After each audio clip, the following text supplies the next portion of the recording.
Hey everyone, Rarity Dash here, time for another blind commentary. And today I'm reacting to Everything Wrong with RWBY Volume 3 by JonFawkes.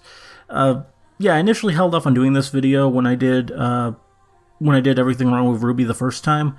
I just did the first two. And that was because I thought maybe he would be putting out an Everything Wrong with RWBY for Volume 4. And he still might, I don't know. But I just thought I'd give it a bit more time. But since that hasn't materialized yet, I'm just going to go ahead and do this one now, and if that does come out, I'll do it at that point. But anyway, Volume 3 of RWBY is, in my opinion, the volume with the least wrong with it. I think it's the best volume, and it's just the high point of the series.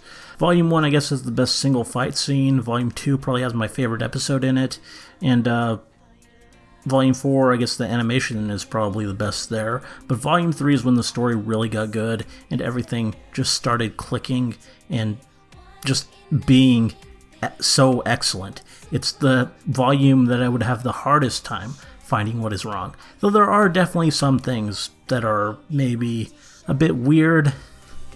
What can I think of? Well, I guess the big thing is that Sun and his team were kind of a bit pointless there. I don't really know why we had to have a full fight with them that didn't really build up to anything. That was a bit weird. Usually you don't expect a lot of filler in RWBY, but what did that fight really accomplish? And I guess there's also... Well, I guess some of the fight scenes are a bit weird. I don't know. Don't really mind them, though. I actually like the fight with Team Funky that a lot of people are critical of. I think it shows Yang showing some real strategy, and I appreciate that. And I guess the fight with Team Juniper is kind of a bit weird. Yeah, just episode 2 is easily my least favorite episode of Volume 3. I just don't think it's a great episode of RWBY. But other than that, nothing really stands out to me. Yeah, I don't know. Let's just go ahead and start this and see what he has to say about what is wrong with RWBY Volume 3. Okay, and here we go. Everything wrong with RWBY in 10 minutes or less. Spoilers, duh. Together, we form Team RWBY. Roll credits. Wait. I still wonder why Ozpin let me into the school early. Keep wondering, cause it's never explained. Well, with cool how subtle this chapter volume tomorrow. ends Mine's and Wednesday. the first thing he says to her, I assume it's the silver eyes. I think that's what we're supposed to take away from it. How could you know? They didn't even do anything to rig this battle. Well, they might have. We don't know that for sure. They seriously stopped the battle for this. Yeah, it's weird. Very weird. Rooster Teeth acknowledges shipping. Crow drinks at the Crow bar. Not very subtle. Coat immediately disappears in the next cut. Oh, The yeah. government and school are completely separate. Can you believe it?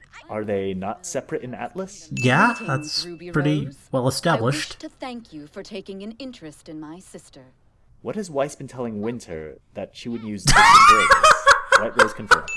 They're the one responsible Love for it. Autumn's condition. White Rose is pretty Wait, good. isn't the Fall Maiden's name Amber? But she's... That hair used to Fall and sigh autumn smelled are like my dad synonyms. After a long day. It was him. This is obviously not a sight. Well- And how did Mercury even smell Crow from here? Good question. I guess he can just tell it's This gonna be a screams hard that scythe. she's getting inside information from Ironwood. But how or why would he have access to the randomization They process show for the tournament? symbol on his phone. Also, if she could see all the information from the tournament here, she didn't need to send Emerald and Mercury to get the information from Team RWBY earlier. Was, yeah, clearly a result of the hack thing. He clearly lost an HB here, so it's not total annihilation. You cut off the Fair head enough. of King Taijitu, but now the second head's calling the shots. It was never established, but this is a King Taijitu. It was established by the never stop picture moving forward. in the background in Port's Oh, classroom. alright, I'll remove a sin for that. You can either call him, beg for his money back, and explain once more why you want to study at Beacon over Atlas. She never does explain, and then doesn't fight back when she's taken back to Atlas. And victory goes to Penny. Yeah, and the CL explanation Atlas. isn't really given. It seems like CL didn't do anything judging from this moment. Yeah. Of Team RWBY I status. wonder if she even fights, or how she White does. Rose definitely confirmed. There was What? an incident with a magnet, but I was able to pull it off. Incident with Are a we to magnet. assume that Penny's computer is shielded from magnetic corruption somehow? Computers and magnets generally don't mix. No, not at all. But I have a plan. Just look A at later in plan the that is volume. never explained. Nope. It's been precisely 1 I minute. think that's a red herring. Actually, it's only been about 50 seconds. Unless we're setting up something for the future with Penny. So, you know, top heavy. Boob joke. Mirtanaster disappears. A callous old man who refuses to leave his home. I understand that she needs to explain this for the sake of the audience, but she talks as if he doesn't already know the story. Good point. That is a bit weird. He So asked magic her if and she knew the dust and story, semblance but- are all different things. Why? didn't ask her to tell Fill it. you in on the details once we know you're with us. We are never filled in on the details.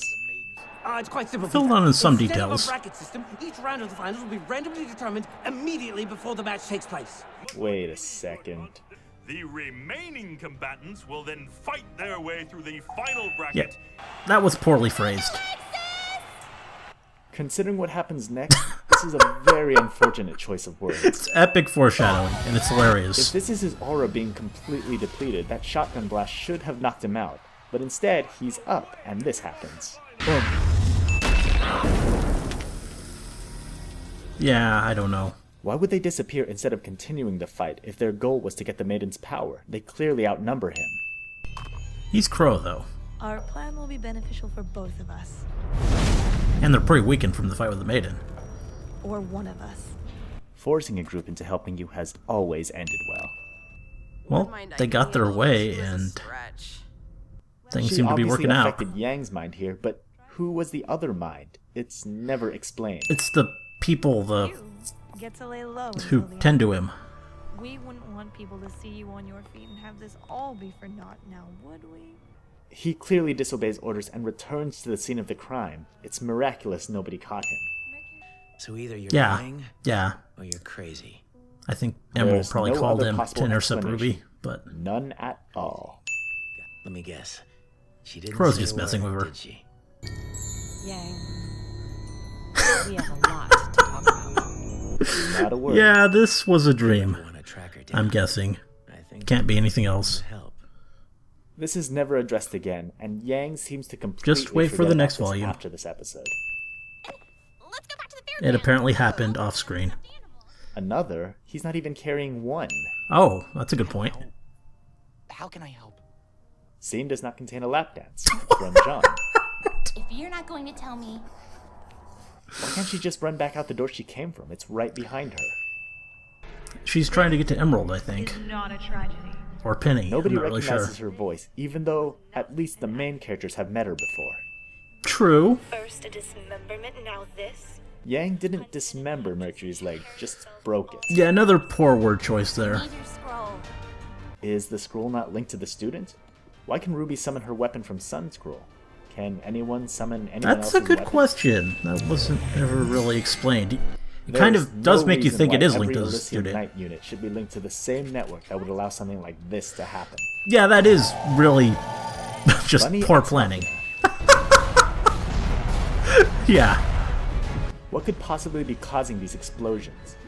The White Fang had no Chain reason to reaction? relay any explosive charges, guess. and there's nothing else that could reasonably explode in those areas. If speed was Crow's goal, why would he drag his scythe like Because it's awesome. this? Ship crashing stopped the rogue AI, but that implies that either the command to turn rogue needed to be constantly on, or that the soldiers are not autonomous. Either way, it's not tactically Yeah, viable. I don't know what Atlas is doing. I will make it my mission to destroy everything you love. Adam is a dick, period. His motivation is seemingly Yes, contradictory. yes, it is. I need to hear Adam you is say terrible. But why? She already got in the pod. It's What if for she its own said no? conscience. It's because Ozpin is human deep If down. John had just done I his like that job moment. and guarded the entrance like he was asked to, this wouldn't have happened. What would John have been able to do against her? If Adam's goal was to destroy, why did he only cut Yang's arm off instead of, say, cut her in half? Yeah. Also, what happened to aura and semblance? Yang's aura should have protected her. It is At the protecting very her least, from her bleeding semblance out should have there. kicked in before the permanent Obviously, you can damage see was it.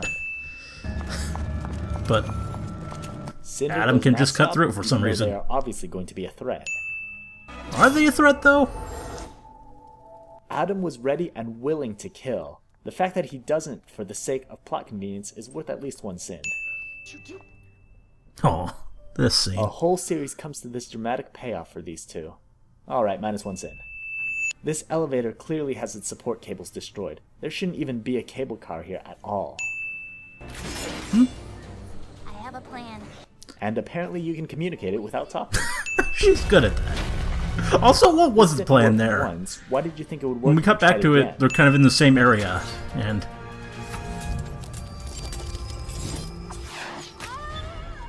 Cinder was clearly not aiming for the heel.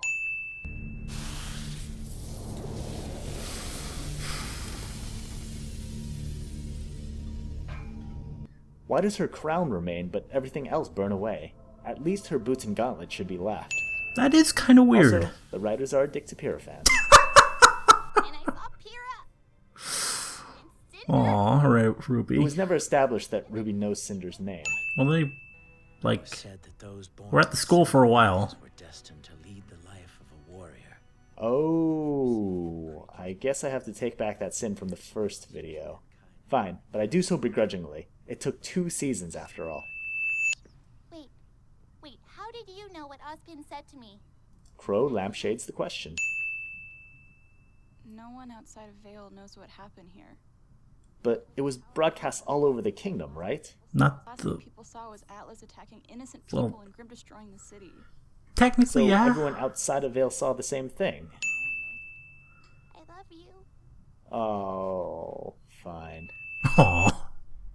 John's Yeah, Ruby's backpack adorable. straps go under his armor. This is a very inconvenient way to wear a backpack. Yeah, now that you mention it. Wait to watch you burn. Who the f*** are you? Also, cliffhanger.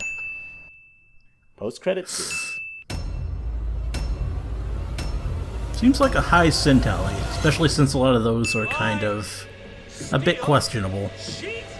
And survive!